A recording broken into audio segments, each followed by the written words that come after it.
Hey City Church, hope you guys are doing well. Hope everybody's doing well. Hope your week's going well. We have video Devo this week, which we really want to get back to doing these things again. Looking forward to it. But first, we have a couple of announcements. We are going back to every other week, which means this month we will be on February 7th and February 21st. So we look forward to that. If you don't, and other weeks will be group weeks. So if you don't have a group, please reach out to us at info@thisiscitychurch.org, and we'll love to plug you into a group. Also, Scooter Scott has driver's permit classes this month. If you would like to volunteer, it would be great. If you would just reach out to Jeff Jones, and he can hook you up, and he'll tell you the details. But it would be great if we can have some more volunteers for that.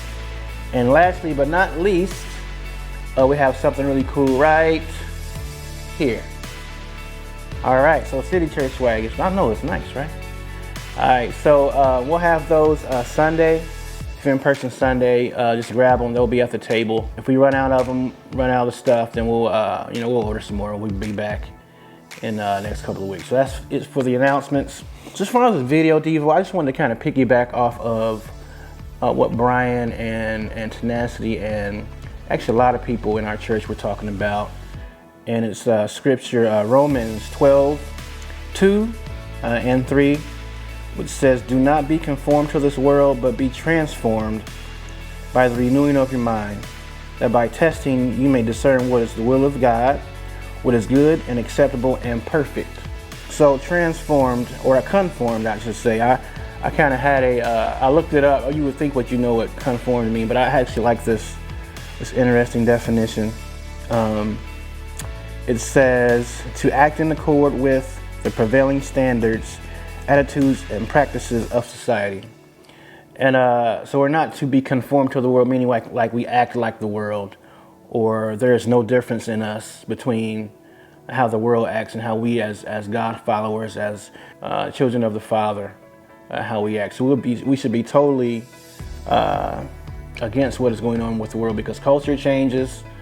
The God's truths never change. The second half is be transformed by the renewing of your mind. And how do we do that? I always say it's the whole adage, garbage in, garbage out, or you reap what you sow. All these things are true as far as what we put in our minds.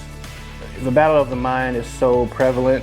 And so, especially now, you got technology all over the place, and everybody's trying to, sway you one way or the other.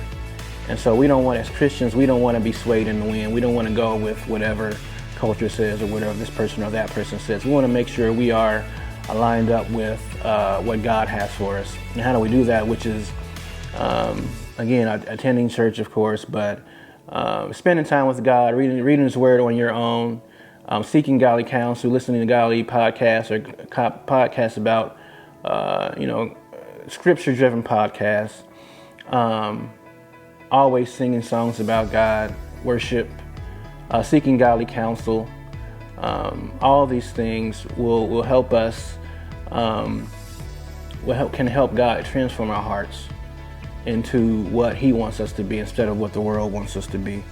And so I just want to encourage you guys to make sure what we're putting in our minds, what we're putting in our hearts, what we put in our spirits is something that is edifying, something that is uplifting, something that is godly, more than what the world has for us. So I hope this was an encouragement to you. Can't wait to see you guys. Can't wait to see everybody Sunday at East Point again, 10 a.m. as always. Love y'all. I'll see you soon.